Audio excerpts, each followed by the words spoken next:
right, quiet on the set. All right, gotcha. This weekend SEC football promo. Take 2. Hey there, ladies and gentlemen, boys and girls. It's your guy, Mr. Fingaz, coming to you live from Zagnif Central. Hey, and I'm Collin P., your brother from another. What it is, Showbiz?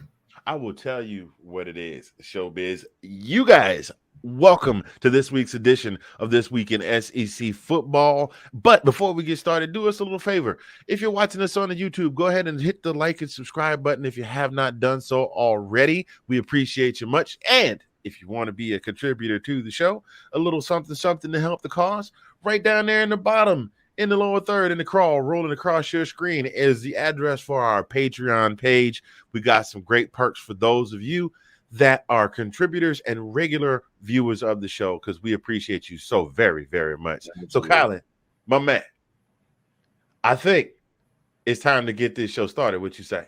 My man, let's lay the hammer down. Oh, you know we gonna do something before 2 something. Club Shay Shay coming right at you right after this. Oh, hello, ladies, gentlemen, boys, girls. What Bama does, what Bama do. Have you ever felt? Are you listening? Damn.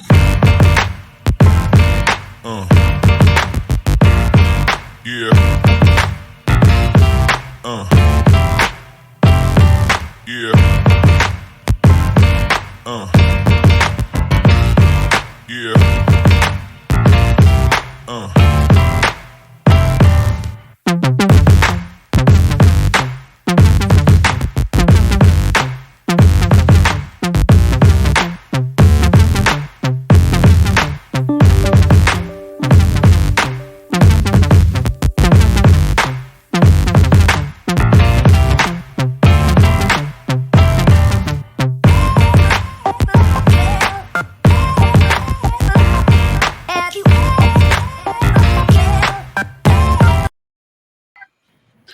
Hey, ladies, gentlemen, boys and girls, how you doing? How you doing? How are you doing? How you doing?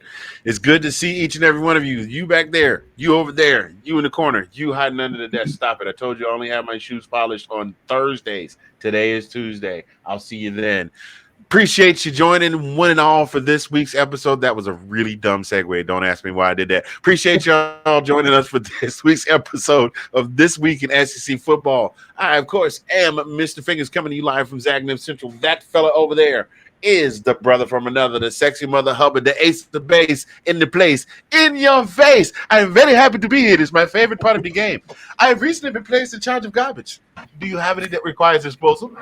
That is the man, Collin P. from the DMV. How you doing, sir? It's getting harder and harder. It's fabulous. It's getting harder and harder, man. No, that's gonna be 20 minutes of the show. I almost tore my back trying to talk about the only as old as you feel. Let me put my old man cushion on my chair real quick. Oh no! I thought that was a donut, man. I was gonna have to get on it. Oh no, I ain't having no problem. Having no problems there, my friend. We still good to go. The Army did me nothing else. That still works like it's supposed to. We appreciate you, Uncle Sam. Thank you. That, the GI Bill money for me being able to buy my house. Appreciate you. And, of course, I would be remiss without, if you recognize this fella right here, if you just saw him, that's because you just saw him. And that also makes no sense. But, ladies and gentlemen, we welcome the man, the myth, the shout-out king, Mr. Point and Smile, Mr. The Race, Mr. Tar Heels, Mr. We Want Dallas, Mr. Godfather, to visit us. It is an honor for you to be with us. The Godfather of Let's Talk Football family, Mr. Sean Spencer. How you doing today, sir? Always good when I'm here with you guys. Man, we appreciate you joining us today. I'm going to go ahead and give y'all a little love. Audience, give them a little love. Y'all ain't clapping loud enough. That's good. That's much better. We appreciate y'all. Thank you. Okay, that's enough. Well, let's go ahead and get on into it, fellas. It was a very interesting week 4 in college football all the way around. But the SEC had some very interesting stuff going on. And none other, and it starts at the top. It started all the way at the top this week. Not that we were really in any danger of losing the game, but Georgia, Kent State put up a goodly amount of points on them after holding all their other opponents to less than 10 points a game. And at some points, it looks like it appeared that they were struggling offensively and defensively. Georgia still wins 39-22 by double digits, but failed to cover. Uh, Oh yeah, they failed to cover because they were favored by what was it 45, Colin? 45. Yeah, yeah. So Yeah, they I were. mean, Sean, we gonna come to you first because I already, Colin and I are both, we watched the game, we know what we saw, so we gonna come to you first. What did you think, man? First and foremost, let's be very honest. They scored more points than South Carolina and Oregon did against y'all combined and doubled. You know what I mean? With those 22 points. And look, they came into the game and they were not afraid.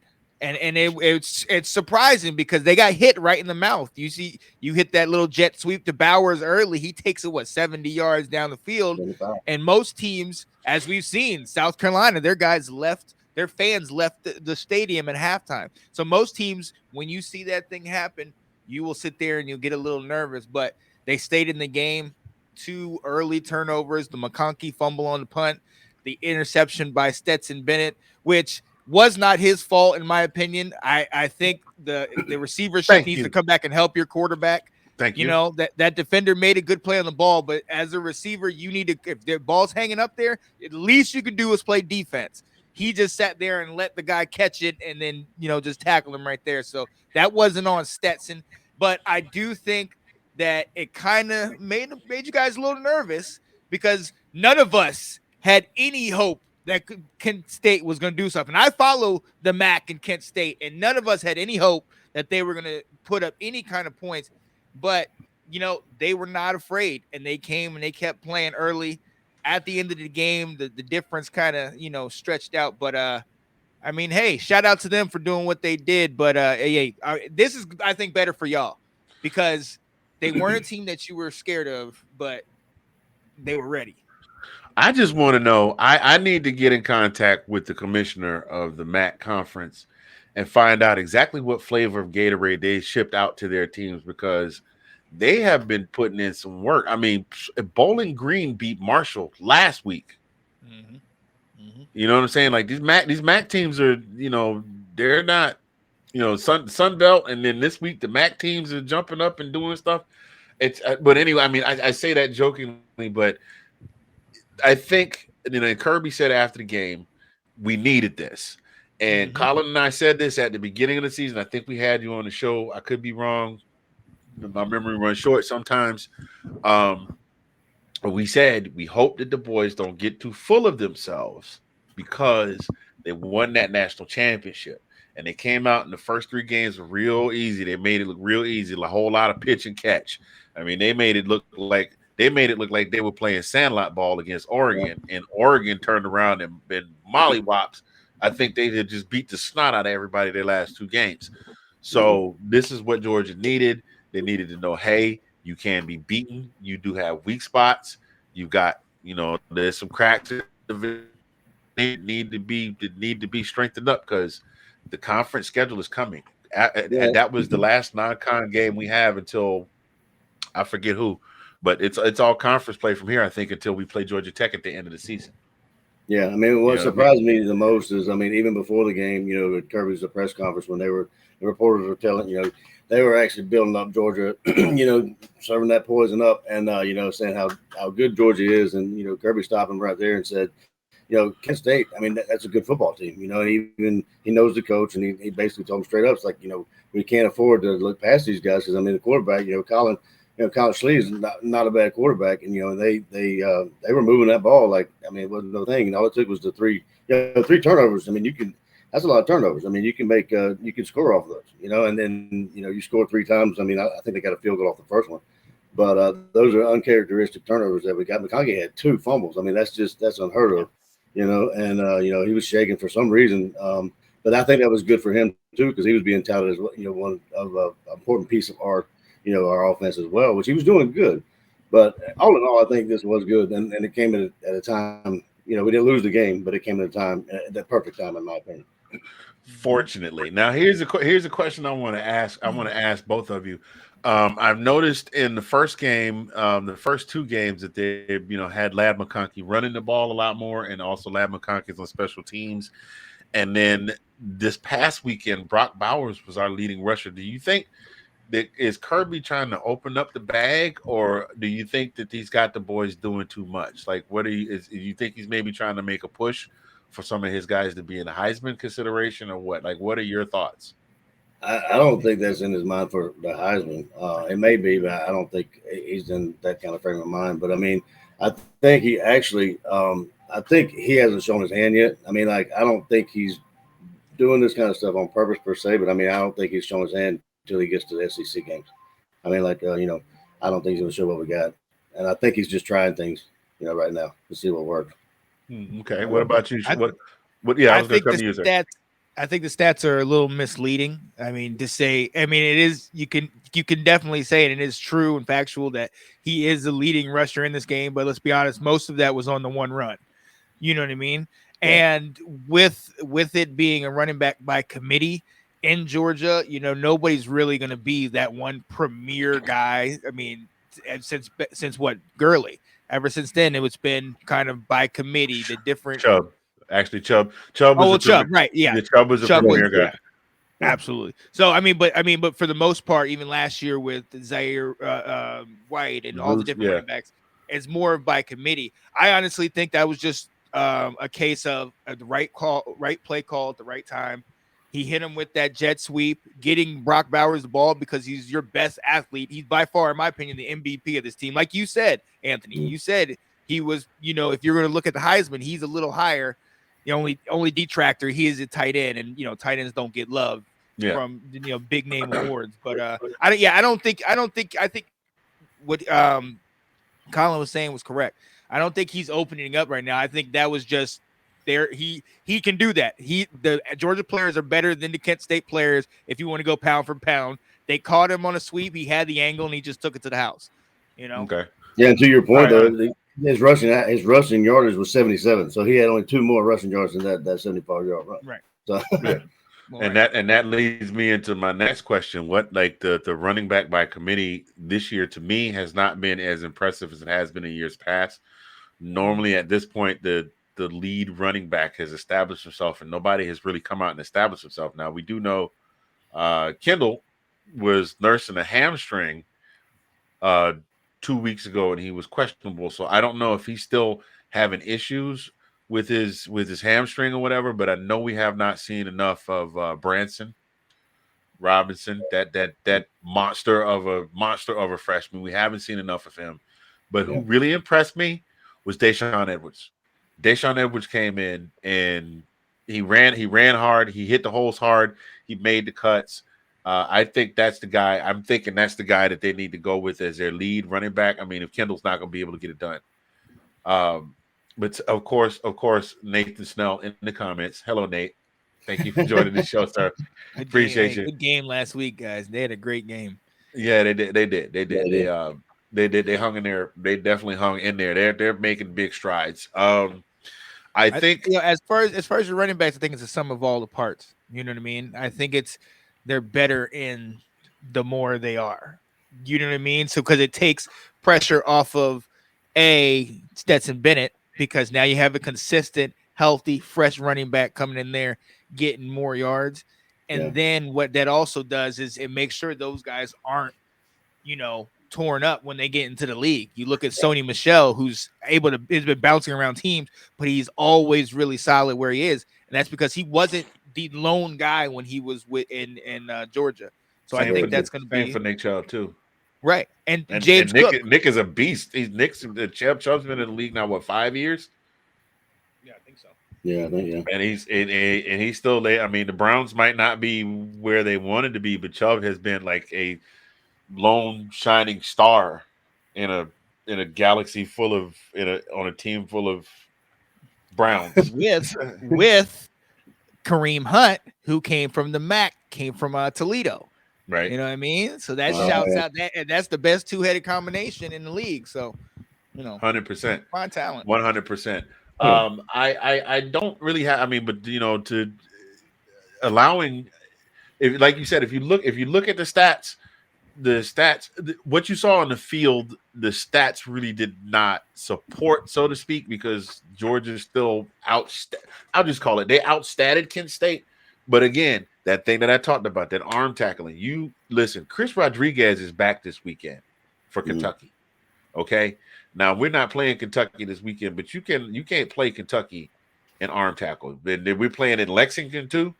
You can't arm tackle Chris Rodriguez. That's just not happening. That kind of thing's not happening. The secondary, this is probably the least efficient the secondary has been so far this season. My personal thoughts. Just my personal thoughts. I mean, they were able to turn. I mean, fortunately, they were playing a team where they were able to turn it on in the fourth quarter, shut it down, and go ahead and still be able to cruise to a victory. But they didn't look good doing it. It did not look good. I mean, so that's just my 2 cents. So my question from here, and then we're gonna move on to our next segment is are the Dogs still the team to beat? And Sean, I'm gonna come to you first, sir. And I believe Sean is frozen, so we'll go ahead and go to you, Collin. Okay. Yeah. Well, I mean, we're the team to beat until somebody beats us. I mean, we're number one in the top 25. So I mean, I think this was just a speed bump. But I mean, you said that just a minute ago. We can't have 3 turnovers. Against even a South Carolina or a Vanderbilt the way they're playing. Right. And just what would have happened? Theoretically speaking, is I mean, if we had 3 turnovers against Vanderbilt, I mean, we were just lucky enough that we were playing a team that we could actually pull away from. It definitely was not characteristic by any means. And like you said, the secondary was exposed as well as other facets of our team, defense and offense, but there definitely things we need to work on. Like again, Kansas State no slouch. It wasn't necessarily your normal run of the mill cupcake, But yeah, I mean, I think a lot of teams are finding themselves right now, and it's becoming more of a, like I said before, we are the team to beat, until somebody knocks us off, until we get that one loss. So I mean, that's my opinion there. All right, Sean, coming to you, sir. What are your thoughts? Are the Dogs still the team to beat in the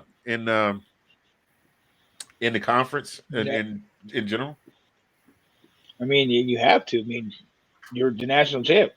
You're defending national champs. I mean, you're going to get everybody's best shot.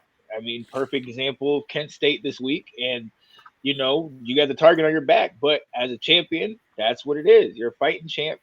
Go ahead and take everybody's best shot. If you are the best, you'll go through this and you'll win it. You know what I mean?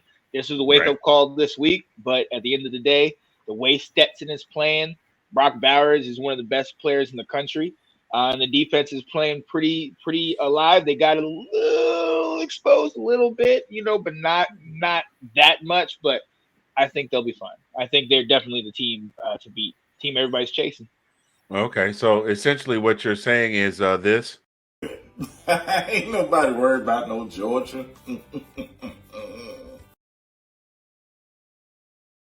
People need to be worried. I think Georgia might need to. It's not necessarily people not being worried about y'all, but y'all are gonna. No, just pump your brakes. That's all I'm gonna say. No, real talk. I just love playing that clip because I love my guy Funny Man. But real talk, Tennessee is, what happens every time Tennessee goes 3-0, the 3-0, 4-0, the hype train comes out. Kentucky's still 4-0, and they're getting Chris Rodriguez back, and that's a key cog in their offense. And you got an Auburn team that's kind of middle of the road, but still fighting for some type of respect and possibly their coach's job. So we shall see. We shall see. You got one last opinion for both of you guys. So I mean, the top 25 came out, and everybody, after the weekend, after we struggled with Kent State, and everybody was asking, should Georgia actually be number one after? Even though we won, we struggled against Kent State. Were you expecting kind of a shakeup at the top 3? Were you guys? Not really. No. Why? No, not really. I mean, that's what I was reading around. Me neither, but I'm just saying, like, they were talking about Ohio State jumping, what people talk. I was just wondering what your thoughts were on that. Yeah. Nathan, why you always come on here with this foolishness, Nathan? Did you not see Oklahoma lose to Kansas State again, and Texas A&M squeak by Alabama and already have Appalachian State? the three teams you have on here, the one team to beat that I will give, even though I hate to say it, is the Crimson Tide.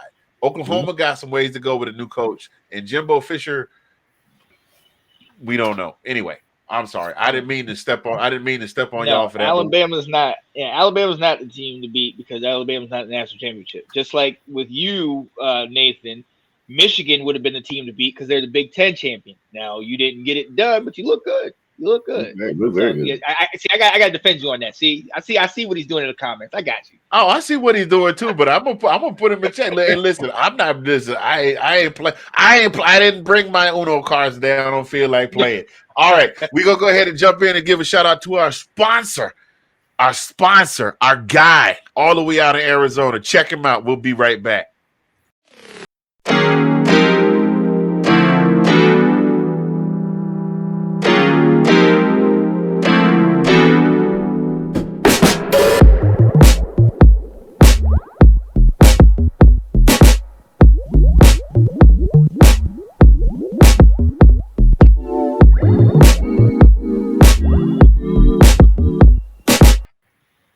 And that is our guy, Sid Swinton, all the way out of Arizona. Squid Rips Cards. He's on TikTok twice a week. Check him out. He's also one of the co-hosts of Let's Talk Fantasy Football and Let's Talk Football in the mornings during the off season. Make sure you check him out. Every now and again, he pops on another one of the Let's Talk family.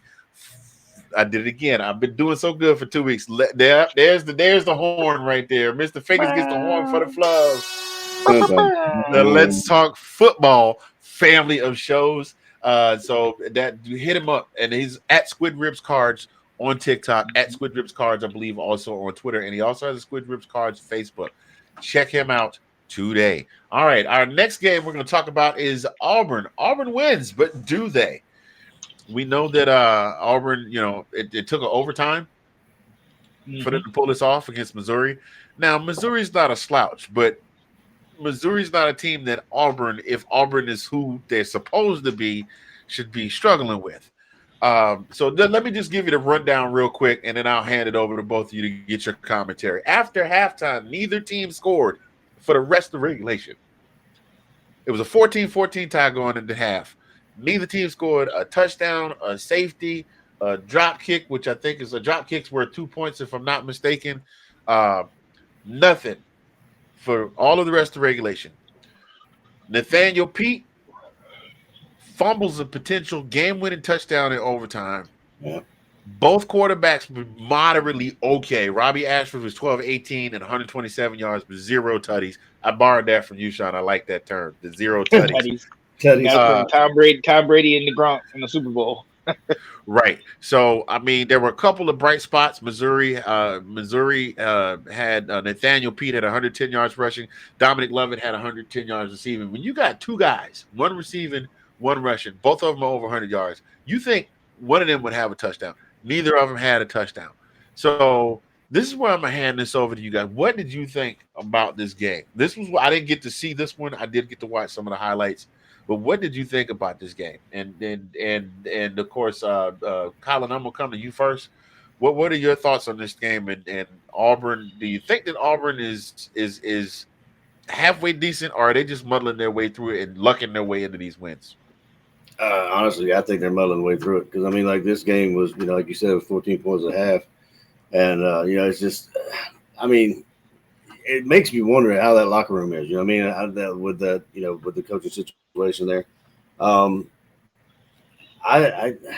don't know. I mean, like you said, hold on a second. What Ashford had. I mean, like passing yards. I'm saying, Brian Cook had 179 yards and an interception, and Ashford only had 127 yards. There was no rushing in the game. I mean, I just think Auburn's playing because they're playing. I mean, honestly, I don't know. It's just I think the coaching situation is messing them up. Because, like I said, they should have beaten Missouri a little bit better than they did. And then you, Sean, when I'm coming your way, what are your thoughts on this game? It sounded to me like you, Collin, you saying they're playing sandlot ball. They're just making up plays and hoping to stick. They ain't going through motions, yeah. I mean, honestly. Yeah. All right, Godfather, what you got for me, sir?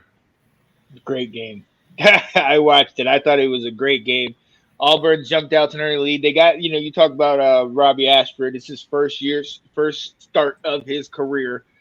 Quick, mobile guy. He can throw the ball, but definitely relies on his legs. They tried it does. I can understand where you guys would say it would be a backyard. And it's kind of like, my dad always told me the most dangerous man is the desperate man.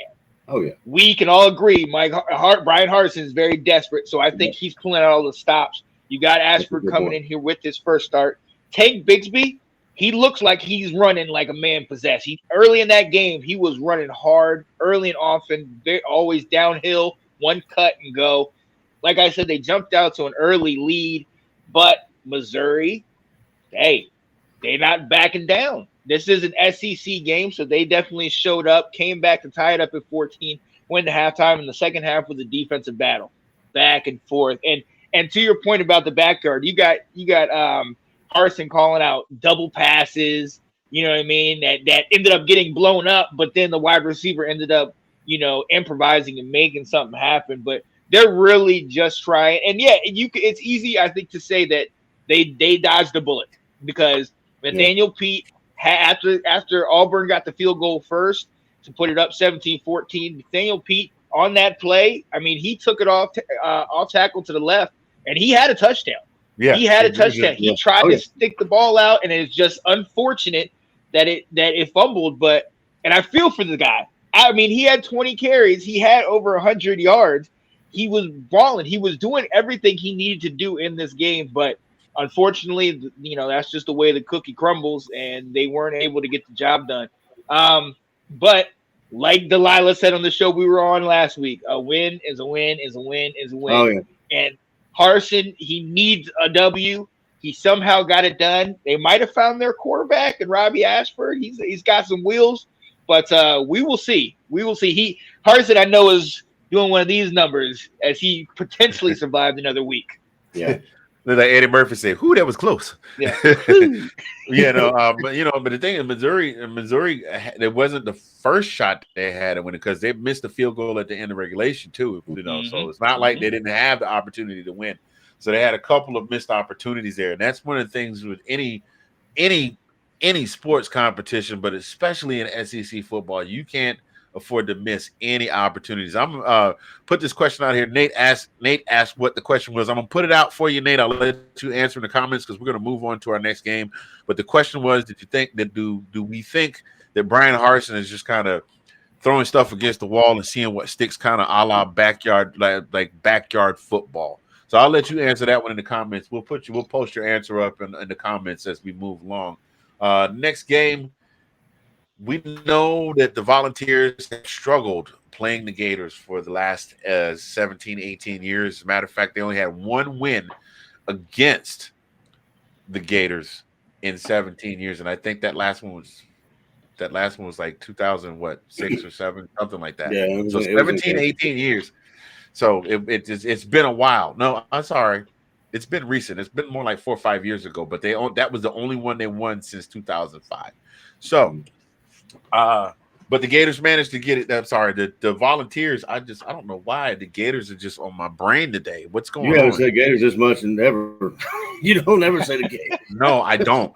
But the Volunteers got it done playing in front of a crazy crowd in front of in Neyland Stadium in Knoxville in that gaudy orange. But let's just call this for what this was. This is another one I had to catch highlights. The only game I got to watch all weekend was the Georgia game. Da, da, da. But looking at the highlights this week in Georgia football, right? Well, it was only when I got to watch. I had other stuff I had to do on Saturday. Sorry, man. And that's a rare thing for me on a Saturday. But anyway, both quarterbacks were playing like their lives depended on it. I mean, both of them had what I would call career days, career games. I mean, hell, Richardson threw for 453 yards. Good God. So, again, missed opportunity. Richardson had that fumble in the fourth quarter, and that was the score. Tennessee was able to score off of that.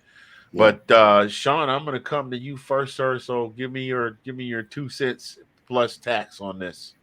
What a game! 1 point in the fourth. Looked like the thing was over. Florida's down 2 touchdowns. Florida comes storming back with Richardson going deep, and then obviously one of the most amazing two-hand touch, or no, not two-hand touch, but onside kick snags of a ball you'll ever see, where the Florida guy reaches out there, grabs it, brings it in, and you're like, oh my goodness, can it happen? Can Richardson bring them all the way back? Had an opportunity. Funny, he threw a pass, I think second down, that was almost picked, but number 44 dropped it. Ended up redeeming himself, getting the interception that changed the game. In my opinion, I've told you guys, Tennessee, in my opinion, is the truth. I've said that. I think they're fast-paced, up-tempo offense led by Hendon Hooker is. I mean, they're a force to be reckoned with. You know, like you said, they both had career days. In my opinion, Richardson has this absolute, ungodly speed. I mean, this guy can get around that corner, and if you don't get the angle on him, he's going to be gone. Absolutely. Yep. And I love that. I love that about him. But he is still a little backyard, and they do run a lot of, QB runs and design stuff where it's more just to him. And as you saw in that game, some of those plays were the difference. You know what I mean? Some of those where he got jammed up or something like that happened. Hendon Hooker to me is a more put together, I don't want to say professional, but maybe a more experienced, more well-oiled machine than Richardson. He runs that offense. Well-rounded and able to run the offense. I think just the impression that I get from watching Richardson is he came up in a system in high school where he was the running back first and the quarterback second. Yeah. But and then you got to remember last year with the two quarterback system, they basically said whoever makes the most plays gets the start. So all he was going to do was run because, I mean, that line wasn't great. The coaching wasn't great in Florida. You know what I mean? So, he has to rely on it, which it stinks. But at the same time, this is his third career game with both a passing and a rushing touchdown. I mean, the guy's playing balls to the wall, and this game could have gone either way. But that Tennessee, man, they look like they're legit, man. Yeah. Yeah, So, yeah. Sorry, go ahead. No, go ahead. I was just going to say I'm coming your way. I think Richardson needed this game. I mean, I think everybody was waiting for this game to happen, and it's unfortunate they didn't win. But I think, in my opinion, maybe Florida's still trying to figure the defense out, maybe possibly. They had opportunities, the interceptions, the balls thrown at them, that kind of stuff. Maybe secondary needs a little work. But Richardson, this was a game that Richardson needed. I mean, he did. I mean, he balled out, and there was just the turnovers, played a huge role. But this was definitely it was a great game. I actually watched it. Yeah. So. I mean, dude, you got two quarterbacks combining for close to over 800 yards passing between the two of them. Each of them threw two passing touchdowns and ran for 2 touchdowns apiece. And then you had 3 receivers that added up for 350 some odd yards. You had 200-yard receivers on the Tennessee side. Justin Shorter had 155. Ricky Pearsall had 103. And then Brew McCoy on Tennessee had 102 yards and a touchdown. It's just insane. It's just one of those games that you watch. It's almost this game. Watching this game, you know what this reminded me of? Was it Chiefs Bills where they went back and forth? Was it the AFC Championship with the Bills? Not the Bills, the Bengals, the Chiefs and the Bills. So they just went back and forth, and neither team backed down. It just came down to who was ahead when the clock went 000. Yeah. So unfortunately for Florida, it puts them in a position where now they're playing looking up because they have 2 conference losses. So unless the whole conference just blows up in the next 8 weeks, it's going to be a hard sell for them to get into the conference championship, let alone get into. I think being close in this game is going to help. I don't think their record is indicative of the team that they have. I mean, look, they're led by their linebackers, Brian Cox Jr. Bernie had 2 sacks, 2.5 tackles for loss. Like, their defense is great. I just think Tennessee is that much better. And I understand what Tennessee does and mustard and throwing and all that stuff. But I think with this being the next year in that system, that Josh Heupel system, he has his quarterback. I mean, how many years? I mean, you guys, Georgia has that right now where they have their quarterback who has his coach and his OC. That's what they have over there in Tennessee for another year. And with that up-tempo offense, I really think it's not as much that Florida is bad because Napier is getting them boys ready, and they were toe to toe with these guys. I just think Tennessee is that much better this year. So and we'll see Tennessee has been slowly every year getting better and better. And year by year. And I was just, I've been wondering when they're going to hit that the goal they set. So I mean, it looks like they're on the way. I mean, like they look really good. So yeah, for the longest time, for the longest time, the West just kind of dominated the conference, but it looks like the East is starting to rise back into prominence. We're gonna move on to our next game before we get into our special segment today. Arkansas and Texas A&M, and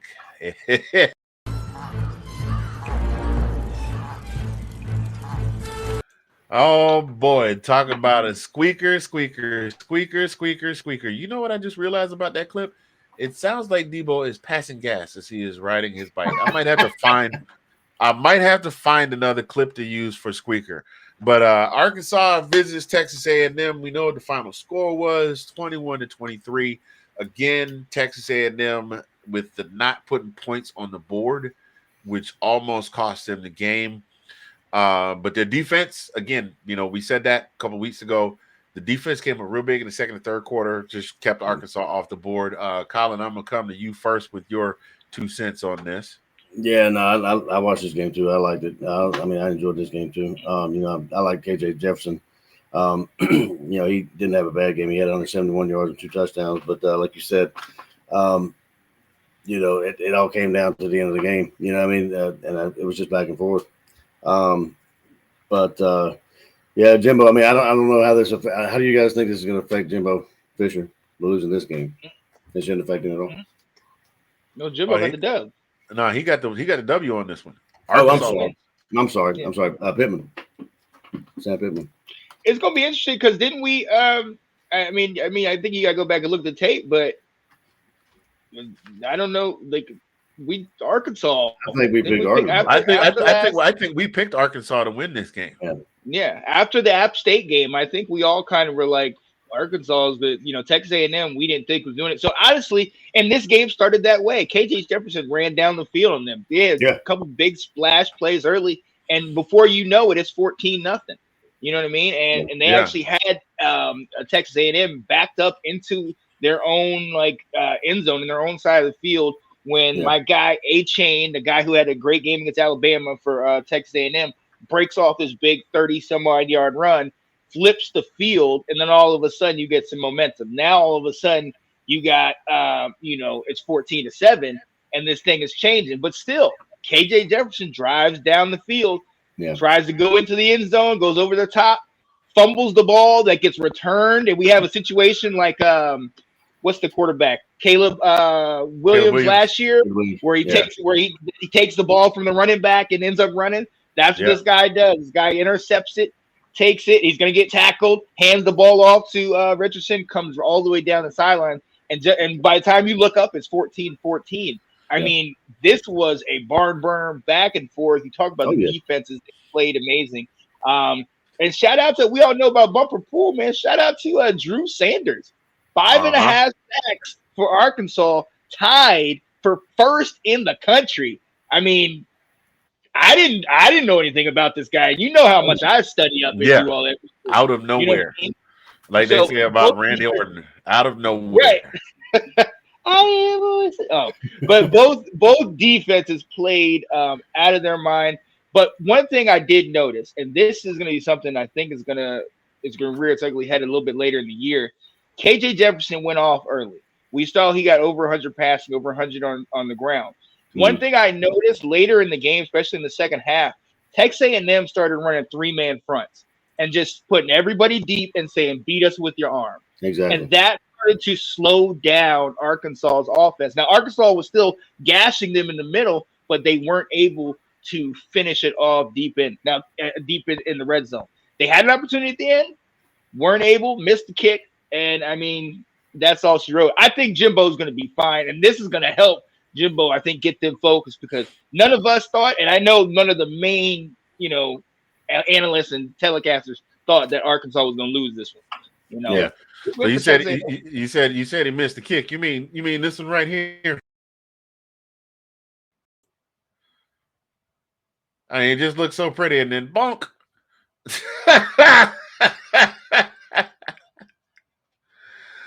Oh man, you I hate to laugh, but that I mean, I understand. I mean, we've seen so many field goals go that way when it's like, please, it's like you're watching the coach lean and watch it like this, Yeah. and of course the double donk in Chicago and all those kinds of things. But That's the worst position.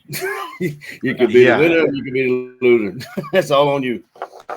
yeah, 100, it is. 100%, It is. But it's 100%. also that late in the game, Arkansas, they couldn't get it together towards the end. Even before that field goal, they had a couple costly penalties and they had a fumble Yeah. snap on third down that totally stopped their momentum. And that's something I think we need to look at deeper in the season to see, once they get tested, are they going to fold, or can KJ Jefferson and that potent offense keep moving and get Yeah. the W's? Yeah. Exactly. Absolutely. Absolutely. Well, we're going to move on to our next segment, ladies and gentlemen, boys and girls. This is a new segment that we have added to this week in SEC football. We will be doing one of these every week representing a school within the conference. These videos will also be posted individually on YouTube and on other social media platforms. And also, just to show we have no bias whatsoever for the SEC, we will be doing a second video from another conference as well that will also be posted on YouTube. For time's sake, we're not going to put them both on this show because it's the SEC show anyway, so we talk about the SEC. But this week, of course, we're going to start it off with our beloved University of Georgia Dogs, and here is the tradition of ringing the chapel bell. You guys check this out. First, I had to make that go away, and then I had to hit the play button. Hey there, ladies and gentlemen. It's your guy, Mr. Fingaz, coming to you from Zagnif Central. On This Week in SEC Football, we're starting a brand new segment called This Week in SEC Football Tradition, where we bring you a little something about the traditions and all of the things that make us love the teams in our favorite conference. And of course, we could not kick this thing off without talking about Collin and my beloved dogs. Ladies and gentlemen, this week's segment, the ringing of the UGA Chapel Bell. Hope you enjoy. Go Dogs. Since 1892, Athens, Georgia has been home to the Georgia Bulldogs. It's quite possible that the team's rallying cry of Go Dogs is one of the most widely recognized sports slogans in the country. Over the course of 130 years, the team has seen traditions come and go. But outside of the team's beloved mascot, Uga, none can be said to be more poignant than the ringing of the chapel bell.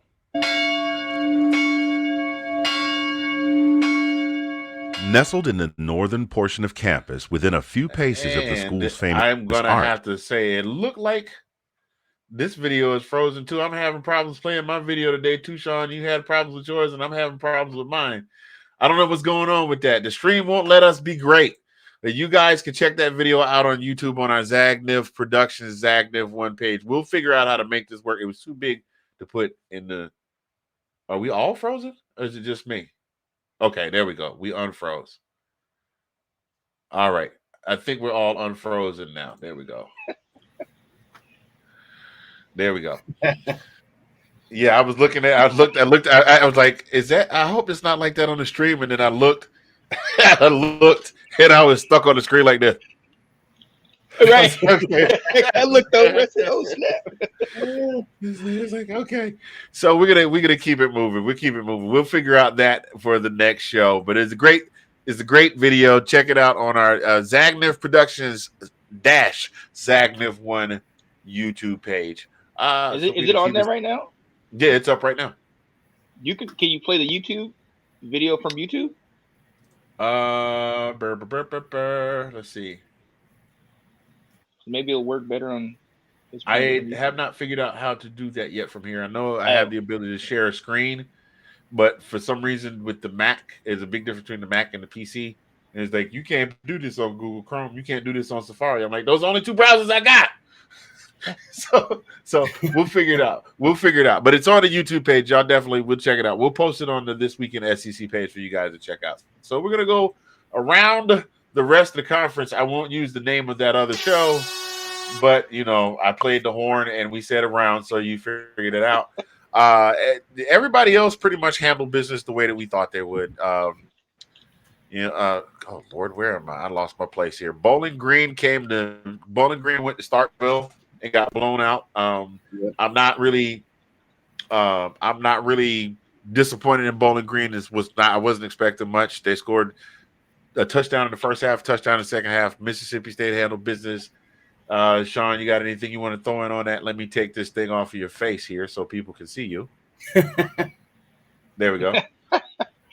Hey, Will Rogers, another huge game, 6 touchdowns, over 400 yards, almost 40 completed passes. I mean, we know how he does. 5 different wide receivers scored. Ducking had 2, Griffin, Price, Wally, and Calvin all had a touchdown. I mean, this is a typical game for that air raid offense. Mike Leach, we know what Will Rogers can do. Mississippi State, this is what they should have done in this ball game, and I'm proud they got the W. All right, Collin, I'm gonna come to you with the next one. Ole Miss, 35-8 victor over Tulsa at home. Tulsa is a 2-2 team, but Tulsa is not a 2-2. Tulsa is not your typical 2-2 team. They're not a Dr. Jekyll, Mr. Hyde team. They're another one of those teams that, much like Kansas State did to the local Big Brother college football team here, will jump up and hit you in the face. So, what you got on this one for me, sir? Yeah, exactly. And if you look at the run game on Ole Miss, I mean, they had 2 of the running backs, Judkins and Dart, they over 100 yards rushing. Judkins had 2 touchdowns. And then, stat-wise, I mean, both their running backs, Jackson and Anderson, had upwards of 77 to 76 yards. So it looks to be more of a rushing game for both teams. But yeah, you're right. Tulane's not no slouch, but it was actually, I thought Ole Miss would probably beat them a little bit more than they did. But it was a good game there. Yeah, so we're going to move on to the next game on the slate. Now, this is the one that I want to talk about specifically because we got to play these guys coming up here soon. Kentucky welcomes the Huskies of Northern Illinois, and 31-23. They get by. I say get by, but the saving grace for Kentucky was they held Northern Illinois scoreless in the third quarter. Other than that, the game was pretty evenly balanced for the other 3 quarters. I think this one I want to speak on. The reason I'm talking about this is because, like I mentioned, this coming Saturday, Chris Rodriguez is back. He's going to have fresh legs because he hasn't played. I mean, he's still going to have to. I don't know if his suspension means he couldn't practice with the team or not, but he's coming in with fresh legs. He doesn't have 4 weeks worth of game wear and tear on him, and I think he's going to be coming to knock heads. So, Sean, what you got on this one? Because I know you're definitely a Will Levis guy. Yeah, no, he's as advertised, absolutely. And we saw he got over 300 yards, and being able to do this without Rodriguez, was definitely a good thing. It helps his draft stock. Now, I don't want us to sleep on the backup running back, Cavassier Smoke.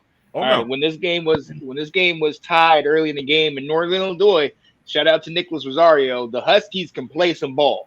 Yeah. All right. And, they sometimes their coach holds them back a little bit. But look, that defense, not in the whole game, but early in that game was playing hungry. They were playing kind of like Kent State, ready to go. But Cavassier Smoke changed that field position, getting Kentucky out of their own red zone and gave Will Levis some room to breathe. He was able to pick apart that defense.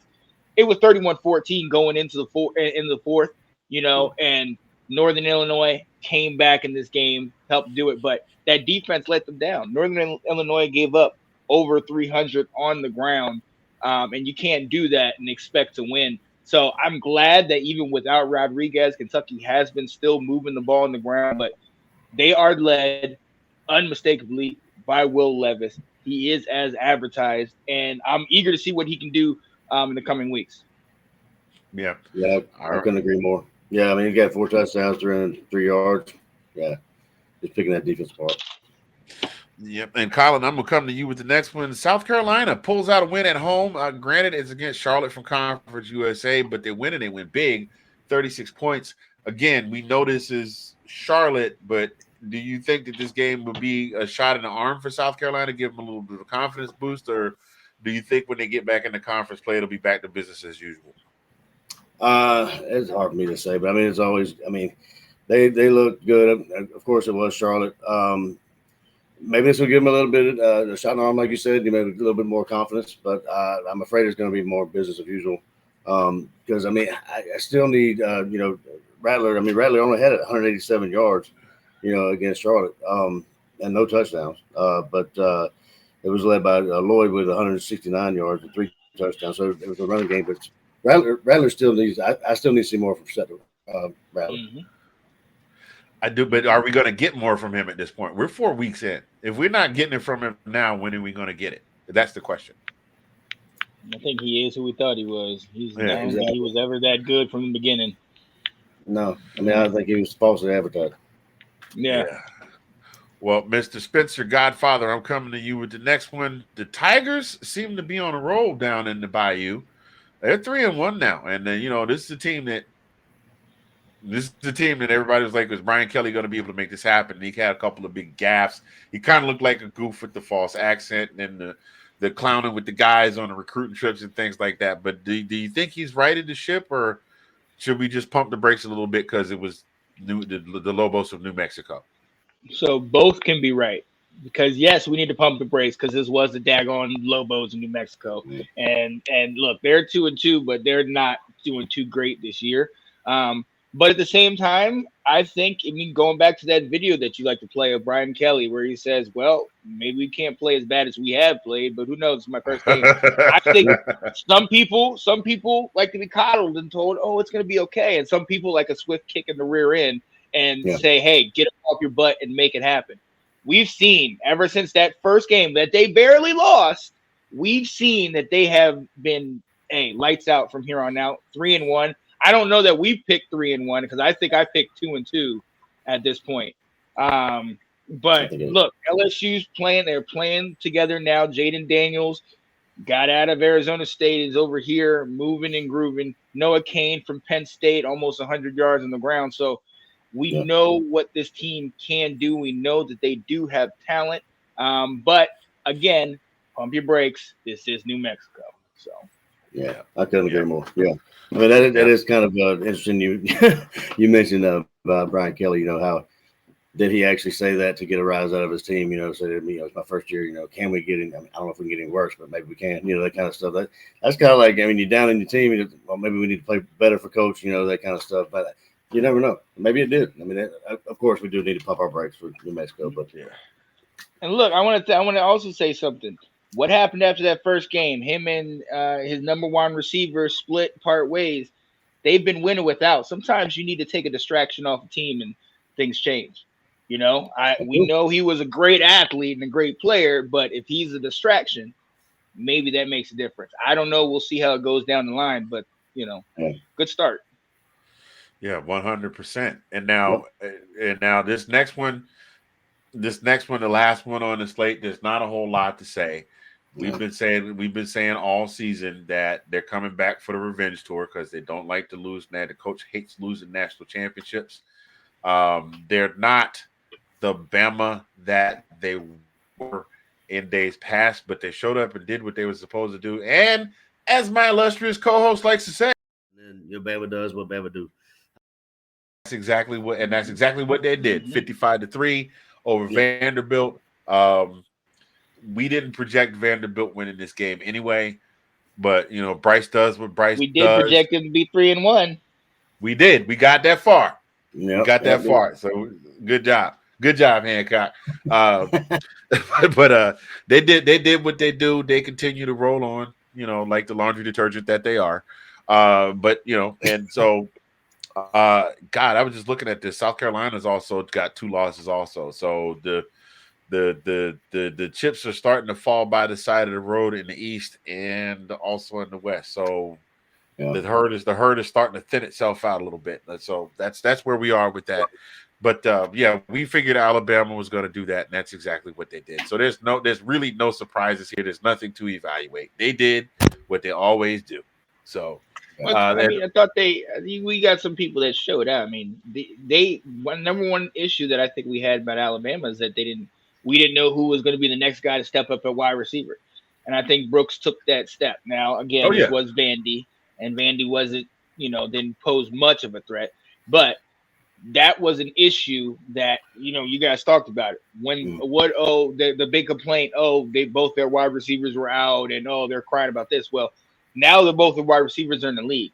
They need somebody else to step up at wide receiver, and then you got McClellan at running back. A lot of people thought it would be Jair Gibbs, but McClendon taking over these snaps and taking over that role is something. Saban wants guys. He wants his guys. We know about the defense. We know about the quarterback. Now you got a receiver. Now we got a running back. Yeah. And as we're starting to get close to the year, this is going to be big. Yeah, and also you saw a little more with Burton. Burton being more involved. So I mean, this is a game that had much involvement. So. Yeah, that's been a big question too, because especially in the Georgia sports groups, they are just running Burton in the ground. It's like this kid left Georgia to catch for 30 yards. Like, Well, I mean, he had 94 and his average was 23.5. So I mean, like, he did pretty good. I mean, it was Vandy, but I mean, we can't use that excuse all the time because Vandy's actually better than they have been. Well, right. Yeah, and I mean, look, and when you have Will Anderson getting almost 3 sacks in the game, I mean, your offense ain't gonna be able to do much. You know what I mean? So exactly, 100% true. 100% true there. Well, gentlemen, that brings us to our final segment of the show where we close things out, ladies and gentlemen, the 2-minute warning.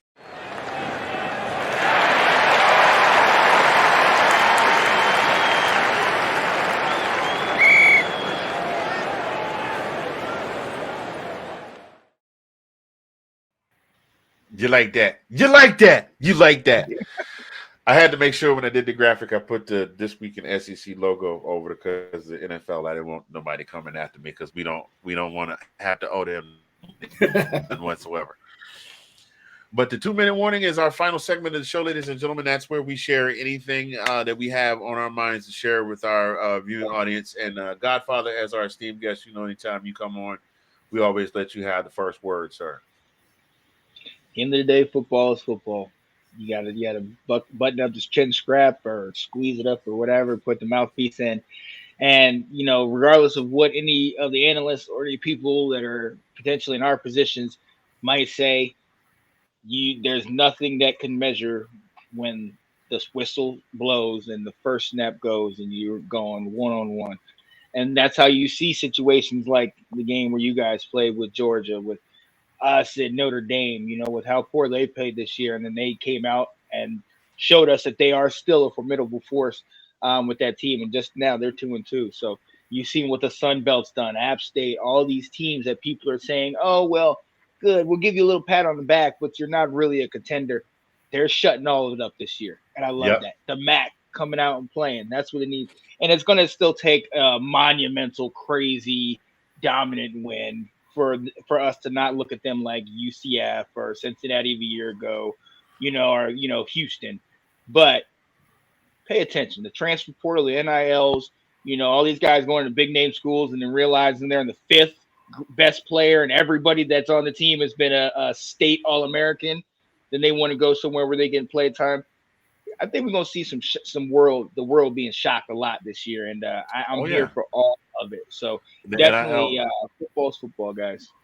Yeah, everybody has said the one thing that whether you hate it or you love it, everybody can agree to a person that NIL has changed the entire landscape of college football, period.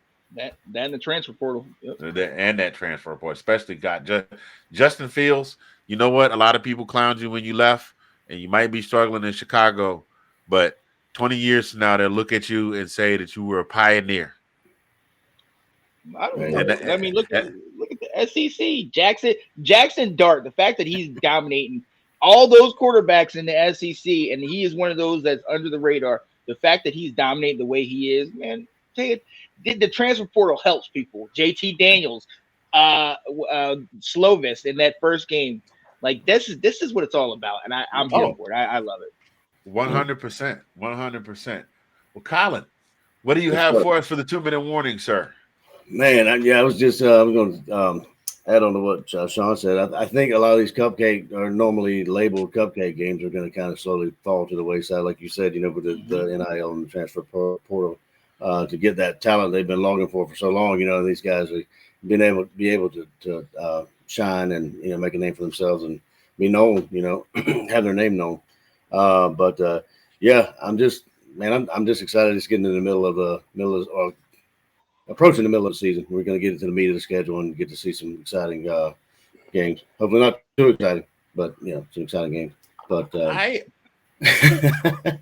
am too, but it also makes me sad because we're almost at, I mean, college football just started and we're almost already to the middle of the season. That's the way it always goes, man. It goes by so fast. Like it's like, basketball is starting in a little bit and they won't finish playing ball till like May. Hockey's gonna start not long after basketball and it's gonna run up into the spring. Baseball started back in March and now it's just starting to roll around to the playoff. But football is like, and then it's gone. So I'm excited for it, but I'm here for it. Now let me April to January. April to January is a too long time. Yeah, because April's the spring game. That's when it starts. Yeah. Well, let me run this. Let me run this by you guys, just to both what both of you said for the 2-minute warning, and then I'm gonna give you mine, and we'll get out of here. Do you think that we're going to see more as transferring around and hopping around, and then the guys getting the NIL deals? Do you think that we're going to see a little more parity in college ball over time? Maybe not now next year, but let's say 5-10 years down the road. Do you think we'll start to see these conferences start to even out, and there won't be any more like dominant teams? It'll just be everybody beating the crap out of each other, king of the hill type deal. Nah, because you got boosters. You got markets. You got teams that are perennially good that people grow up their entire lives wanting to go to and this and that, and they don't even look elsewhere. You know what I mean? You look at a lot of these guys that have transferred and gone to other places. It's because they've been in a situation where there's a ceiling where they are at. You know what I mean? Be it they're not going to be higher than the second string, or they're not going to be able to get but like 5, targets a game, or they might only get like third down on defense or something like that. Now you have situations where, these guys can transfer out later in, but there's still going to be people that are going to be like, you guys, go Dogs. All I've wanted to do is be a dog my entire life, and I'm going to go all the way up to the same thing with Alabama, Kate and Michigan, people that just grow up in Michigan always want to go.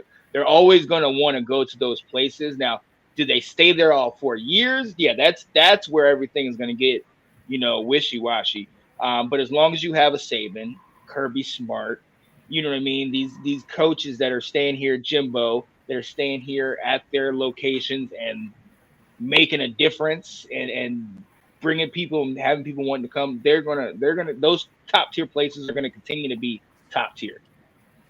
Yeah, those are recruiters are going to continue to have success. I mean, like. Right.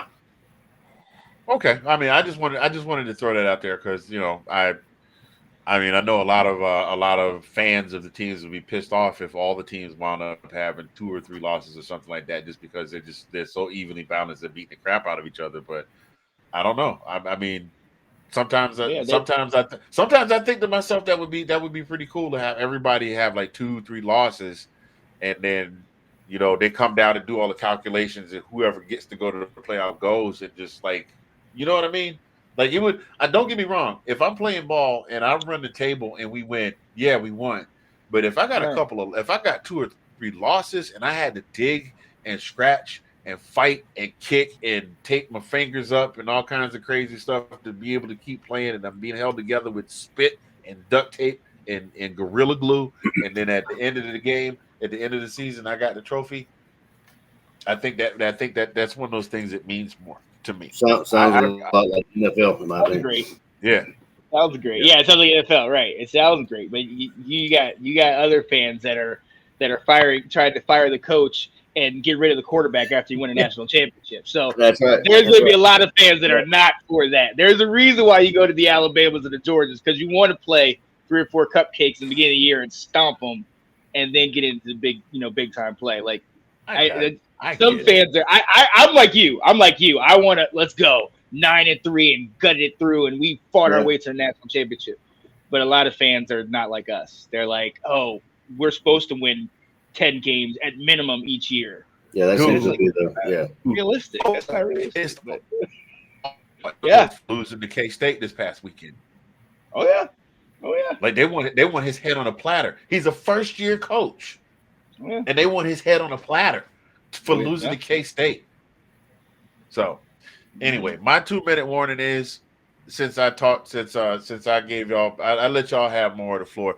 My 2-minute warning is drink more water. It's good for you. That's all I'm gonna say. And I'm being serious. That's my 2-minute warning.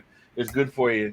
I've been drinking a whole lot more water here lately, and I was doing it very religiously earlier this year, and I felt great, and I slept better, and I fell off the train because I love my Coca-Cola. I still have 1 or 2 a day, but I fell off the train, but I'm back on my water train. So drink more water. It's good for you.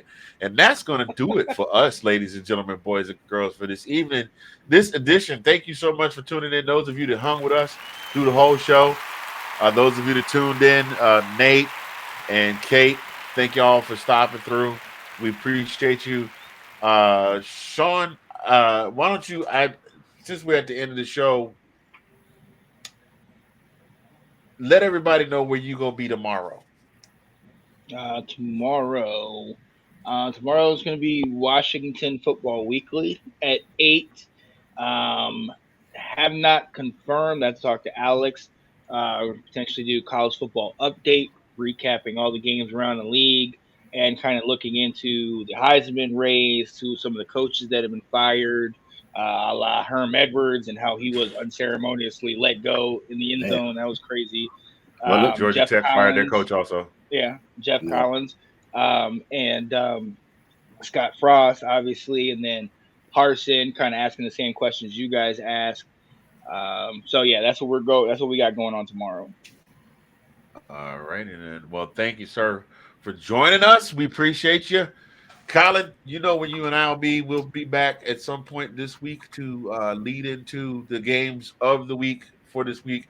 There was no player of the week or plays of the week this week. Not that there weren't any. I had the other segment and the thing didn't work, so we went on without it. We didn't plan for it. With that, we'll be back next week. I have been Mr. Fingaz.